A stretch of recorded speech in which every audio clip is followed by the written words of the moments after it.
New York and on the new Hot 97 app. Ebro in the morning on Hot 97. Ebro in the morning. Laura Styles is here. Give it up for Ndaba Mandela on the program. Grandson of the great Nelson Mandela. How are you, man? I'm good, brother. How are you? Good, man. You have your book, Going to the Mountain. Yes. Life Lessons from My Grandfather. Yes. Now, did you call him Granddad or did you call him Madiba? Or both? We call him Granddad. Obviously, if we're talking to him directly, but if he's not in the room, we say Madiba. Madiba is actually a clan name. Yeah. So we are all Madibas in the family. Got it. Got it. But he was the patriarch of sorts. That's right. South Africa, very interesting time. Mm-hmm. And now you live in South Africa or you live in New York and you back and forth? I'm back and forth, but I still spend most of my time in Johannesburg. In Joburg, Joburg. The real South Africa. That's right. So I was just watching a video, not even thinking about your visit today, and it was I think it was done by BBC, and it was covering post-apartheid white South Africans. Right.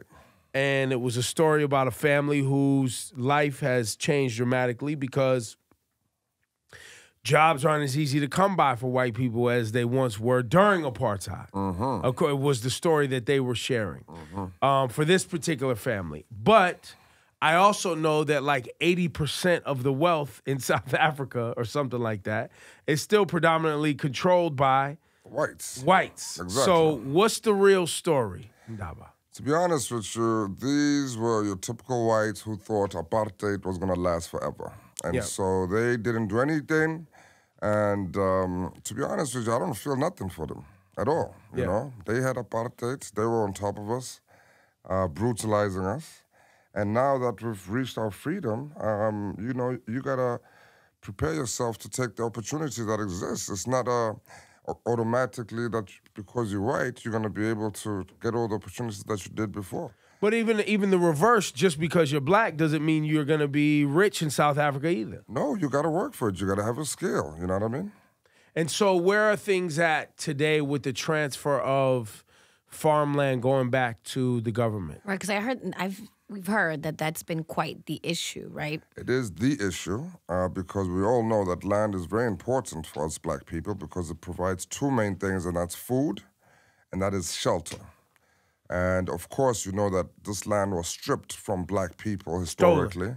Stolen. So we have to get our land back. And so they are actually in discussion in Parliament talking about what is the best way, the most equitable way to actually redistribute the land. So you have the government, you have corporates, you have even the churches, because as you can imagine, churches have some of the most amount of land. Think about churches, right? Yeah. So you have all the different stakeholders having this discussion. There has been no land that has been stripped away as yet or redistributed as yet. None.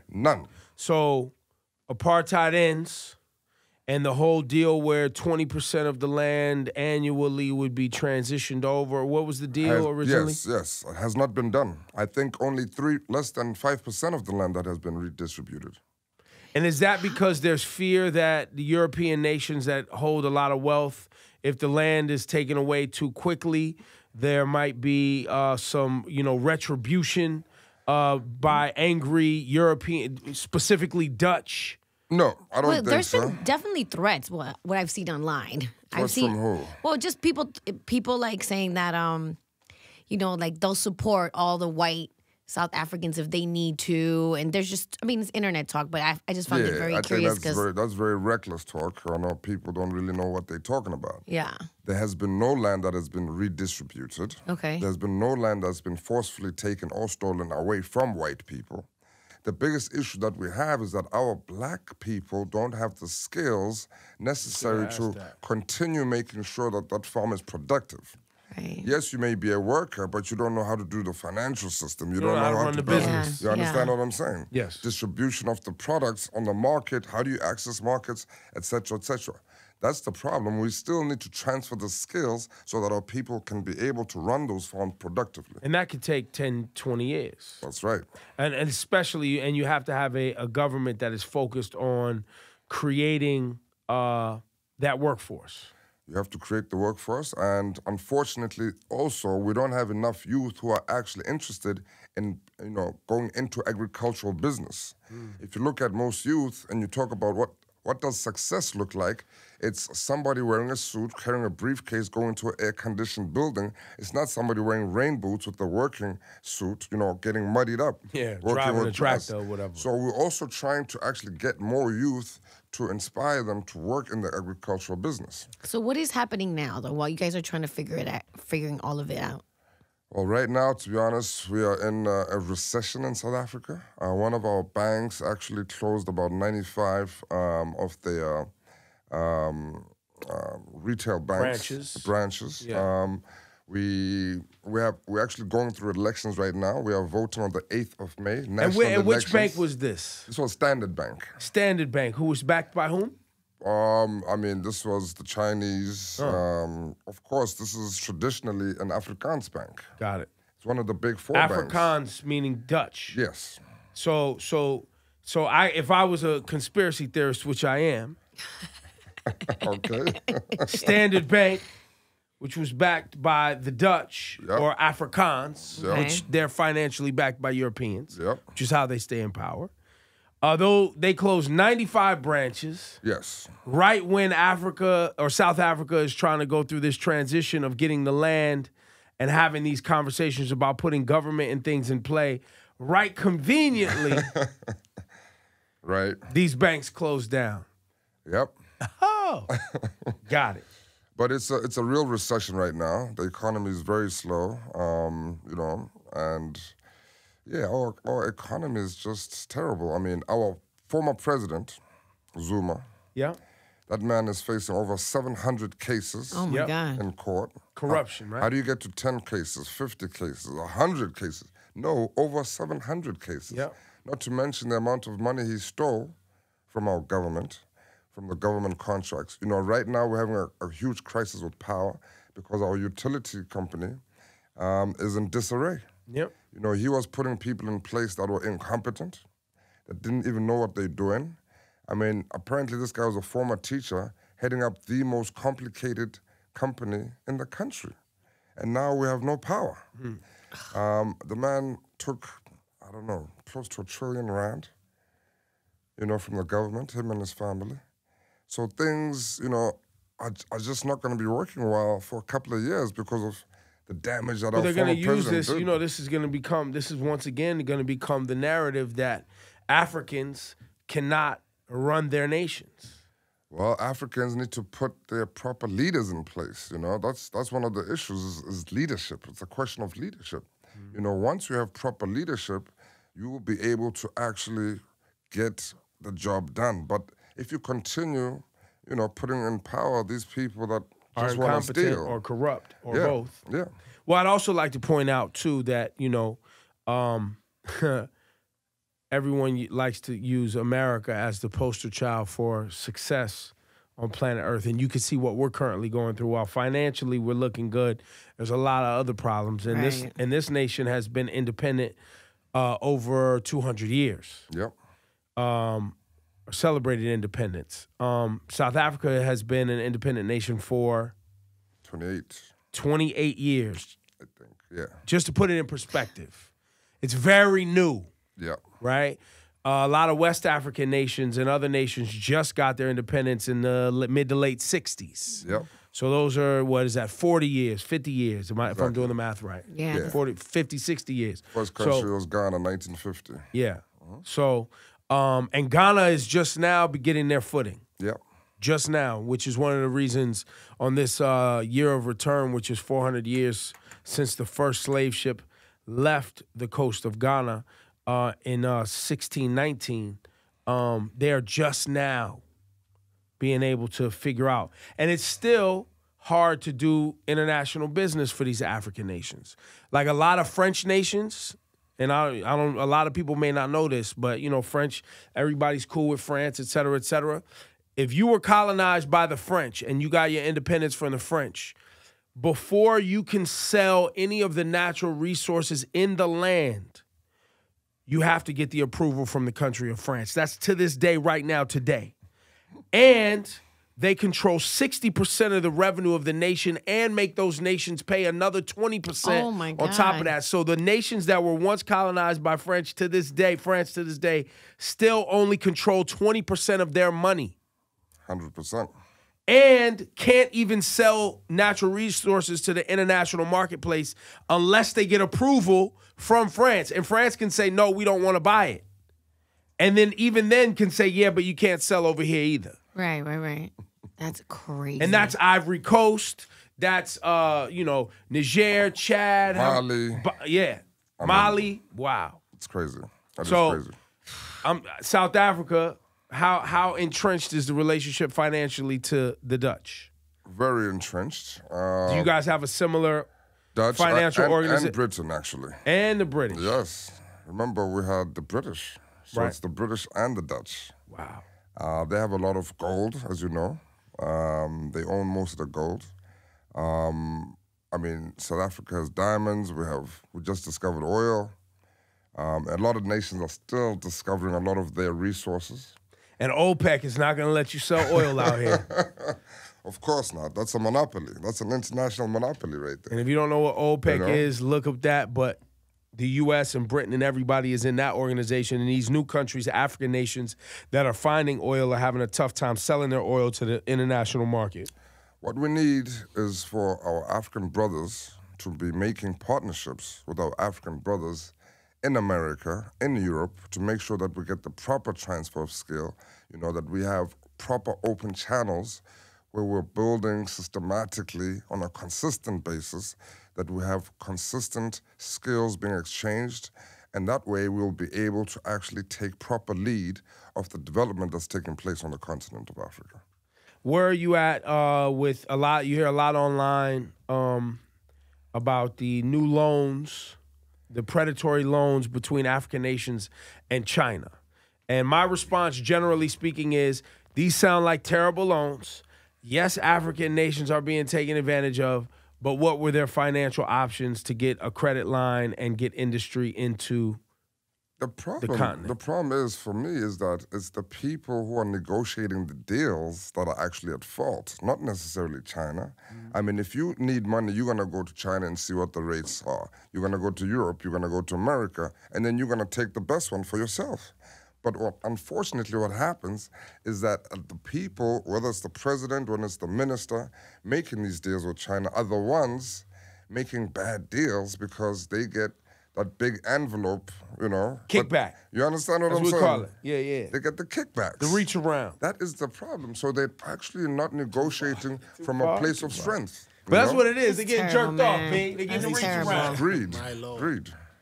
How can you be importing Chinese products, using Chinese labor, and then you still pay, $1.20 to service $1?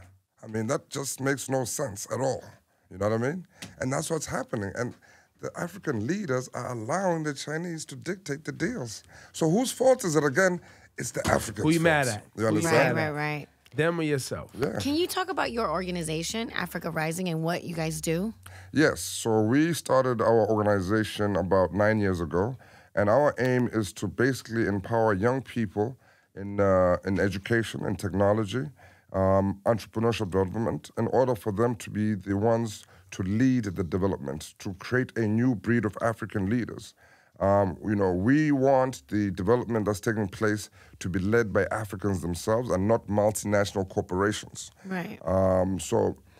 For example, last year, we did a 3-month course for about 60 kids. That's 40 high school and 20 unemployed youth. One of the biggest challenges that we have on the African continent is that young people don't have opportunities to either go to college or to actually get jobs because they don't have the skills to get jobs. Right. So we work majority with the young people in rural areas, in the really impoverished areas. We don't really work in the city. You can imagine kids finish high school without even touching a computer. So how are we going to compete on a global level when kids in China, Japan, right here in America, start using computers at 4 or 5 years old? Yeah. So we're really trying to just bridge the gap and make sure that young people understand that they are the masters of their destiny. It's up to them to empower themselves to get the information that's needed so that they can break the cycle of poverty that has existed for far too long. Ndaba Mandela is his name. The book, Going to the Mountain, Life Lessons from My Grandfather. Why is it called Going to the Mountain? So going to the mountain is two things. One, in our culture, we get circumcised between the ages of 18 to 20 as a rite of passage to become a man. And you go up to the mountain. Well, we call it going to the mountain, but it's actually just, it's like in seclusion, away from the rest of the community. Okay. And then two, going to the mountain for me talks about the struggle of young black people that they have to face all over the world. Now, you grow up in the ghetto. It's an environment that's not conducive for you to study, right? Because you have to deal with all the different social ills, gangsterism, alcoholism, domestic violence, etc., etc. And then from there, you have to go into university. How are you going to pay for university? And then from there, you have to go into the workplace where you're now competing against the white privilege. You know, so every single stage of our life, we are having to go up the mountain. It's like my grandfather said, once you climb a great hill and you reach the top, you realize there are many more mountains that you have to climb. So this is talking about the challenges of young black people that we face all over the world in order for us to be able to reach a little bit of success compared to those in the white privileged positions. Your Winnie Mandela? Yes, grandmother. Grandmother. And then Nelson Mandela, grandfather.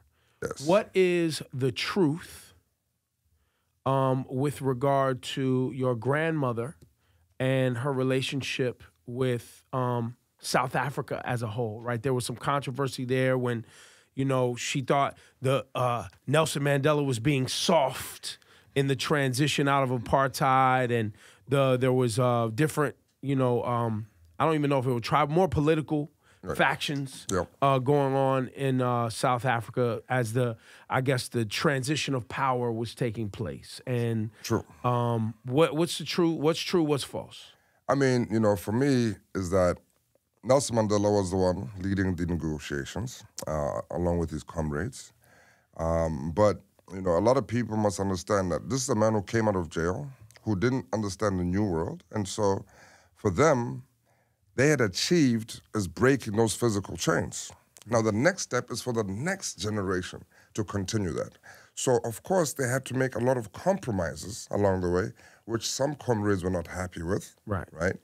But the way I see it is that we have to make incremental steps. You cannot just come in off being a revolutionary without having the skills to run a government, and all of a sudden you want 40% or 50% of the resources.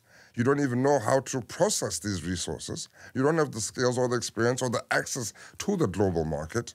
So and this is a reoccurring revolution theme, where people who want change, right? You have people who get some change, and then they want to negotiate along the way, and then you have people who want to decimate and kind of zero-base everything and build back up without a plan. Sure.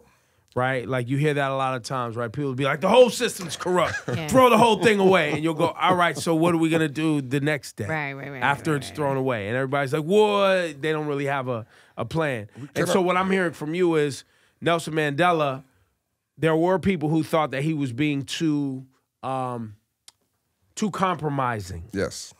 And so they wanted a more aggressive agenda. Right. But it was his mind to say, listen, we are not necessarily prepared to compete on the world stage financially, agriculturally, systematically. We're not organized enough to do so, and there were people who took fault or slighted him in that. And you're saying your grandmother was one of those people. Exactly. I mean, people don't realize that we didn't have education. You know, our people were learning subservient base of kind of education. We're being taught to become laborers, to work in the mines. You understand? We're not being taught education to become doctors and managers. You understand what I'm saying? And have actual proper leadership. You understand what I'm saying? So how do you come from a system where your education level is low, little to existent, and now you want to take over banks? You're going to fall. You're going to crash. So you have to make incremental steps to say, in the next 10 years, 5%. Next 10 years, another 5%. Well, Until and you get got, to your 40, and then you 50%. got banks like Standard Bank that'll close 95 branches on your ass as soon as you're trying to take control of your country and transfer the land back over. 5,000 You can't tell me jobs. that's not a coincidence, B, or that's just a coincidence. It cannot just be a coincidence. It's not a coincidence. No. Now the country's in recession. As soon as y'all talking about transferring the land from the white farmers back to the country and people, and there's a new, and right now, right on time, isn't there a vote about to take place? We are going through national elections. We are going to the polls on the 8th of May. Very, very... So right on time, there's a recession taking place. 95 branches of the biggest bank closed, and they sending everybody to the polls to vote. And what's going to be the primary kind of thing that everybody's going to be voting on? Jobs, right? Of course. And who controls the jobs? It's the whites, the ones that control the means So of who's still in production. power after you go and vote anyway? The ones with the money, friend. Man, this is sad.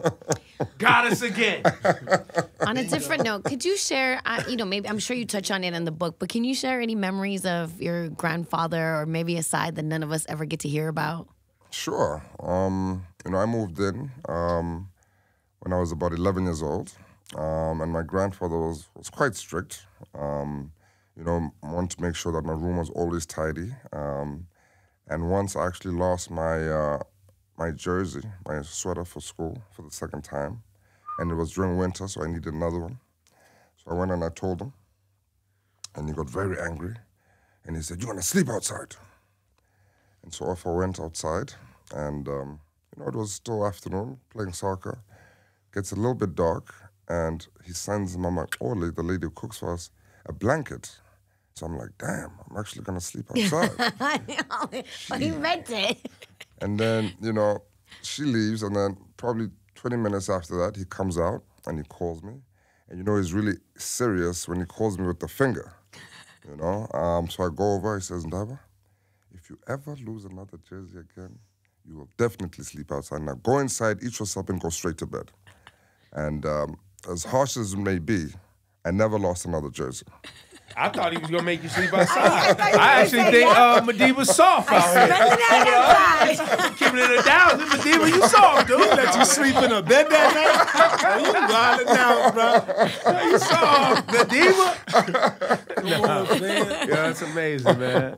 Yo, going to the mountain, Ndaba Mandela, man, grab the book. I appreciate your dialogue today. Thank you very much, sir. And for those of us, and anybody that visits us, from Africa, we've all been learning about our heritage here on the show.